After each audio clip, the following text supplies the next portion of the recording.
Hola, soy Diego Magdaleno, cuentista, y voy a contaros una historia aquí, en este noble lugar. Es el antiguo convento de los Terceros, ubicado en la ciudad de Sevilla. Hoy sede de Emasesa, empresa pública de aguas de Sevilla y su área metropolitana. Y para entrar voy a pedir permiso. Sí, podemos entrar.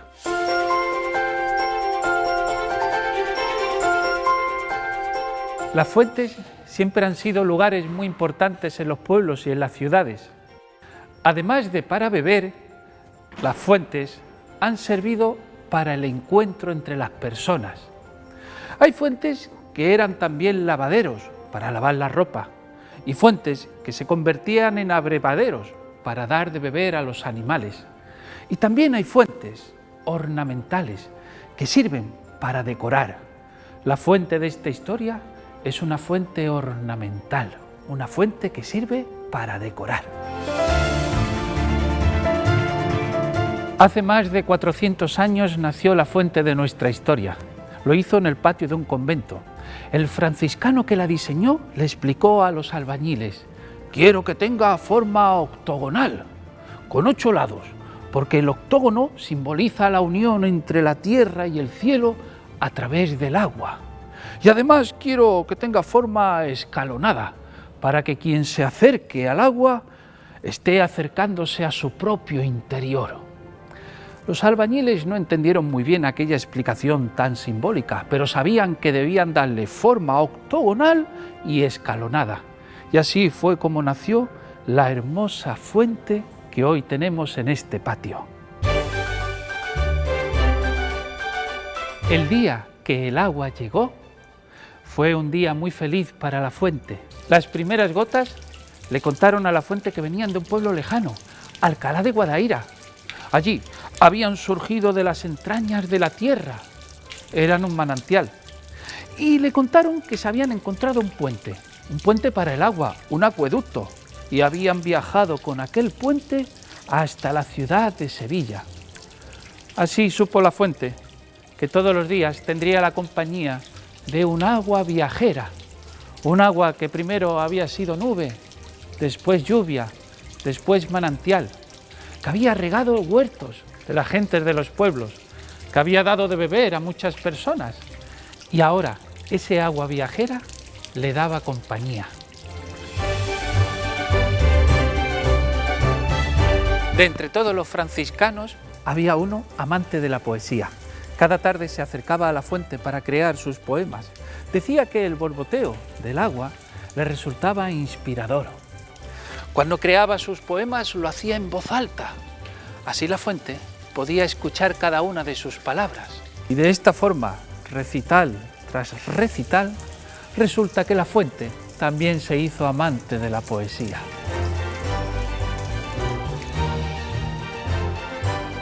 Pero un mal día llegó la guerra.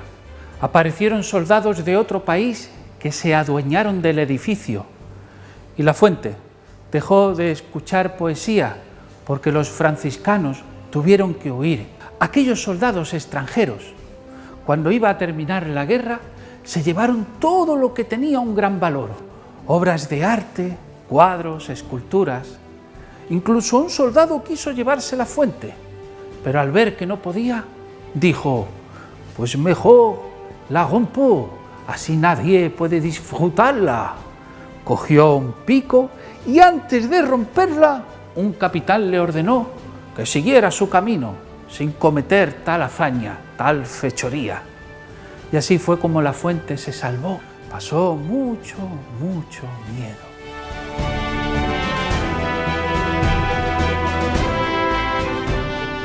Cuando el ejército extranjero huyó, los franciscanos pudieron regresar al convento, pero la fuente percibió que no traían alegría. Estaban muy tristes por todo lo que había sucedido en la guerra. Aquel franciscano que recitaba poesía nunca regresó, y a partir de ese día, la fuente no volvió a escuchar palabras en poesía. Así que tomó una determinación: sería ella la que recitaría los poemas que aprendió.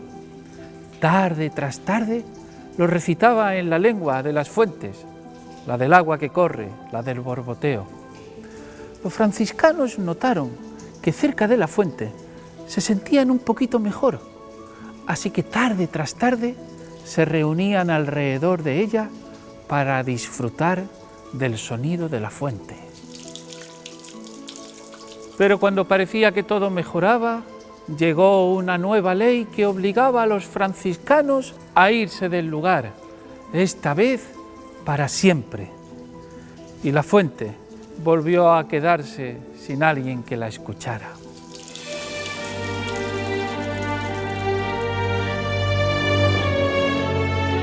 De nuevo llegaron soldados al lugar, esta vez soldados españoles que se hicieron con el edificio.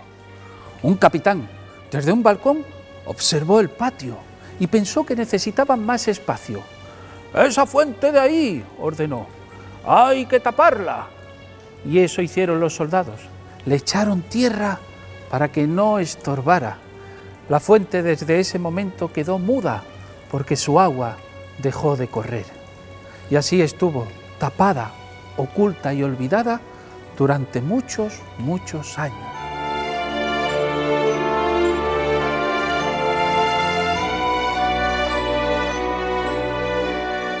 Cuando el ejército español también se fue, el lugar se convirtió en un colegio.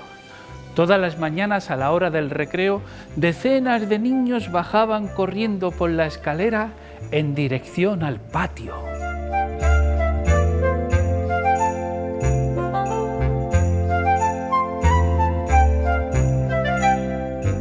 Todos los días el patio del colegio se llenaba de niños que corrían, saltaban y gritaban. A la fuente escuchar los pasos le dio tanta alegría que aun estando enterrada se sintió mejor. Tanto que comenzó a sentir agua que se movía por ella. Entre los niños del colegio había uno llamado Adem, al que le gustaba saltar y correr, pero también le gustaba mucho dibujar. Un día, con una tiza, dibujó en el suelo un río. Y cuando acercó su oreja al río dibujado, escuchó el agua de la fuente. Fue a contárselo a uno de los maestros. «¡Hay un río en el suelo!». El maestro, cuando vio el dibujo que había hecho, le dijo: «Sí, Adem, es un río muy bonito». Pero el niño no se refería a eso, se refería al agua que escuchaba. Se acercó otra vez y escuchó el agua de la fuente. Día tras día, el niño hacía el mismo dibujo, aquel río, y escuchaba. Un día le dijo: «Te escucho, sé que estás ahí debajo, te escucho todos los días». Y la fuente se sintió aún más acompañada. Pero Adem creció y creció, se hizo joven y dejó de asistir al colegio. Y la fuente dejó de escucharle.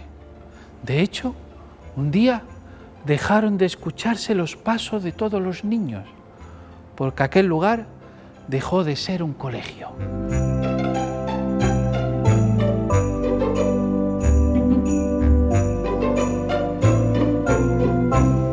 Un día, de repente, la fuente, aún enterrada, sintió ruidos arriba. Alguien estaba golpeando. Se asustó tanto como aquella vez que el soldado extranjero quiso romperla, pero de repente sintió el calor del sol. La estaban desenterrando. Escuchó una voz de alguien que dijo: «Sabía que estabas aquí abajo, te escuchaba».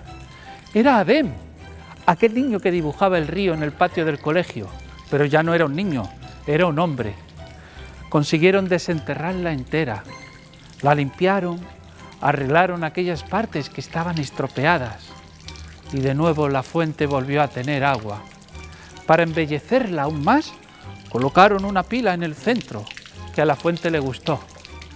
Y aquí sigue, vertiendo versos en forma de agua, embelleciendo el lugar donde vienen personas a trabajar y personas de visita. Y colorín colorado, este cuento se ha acabado.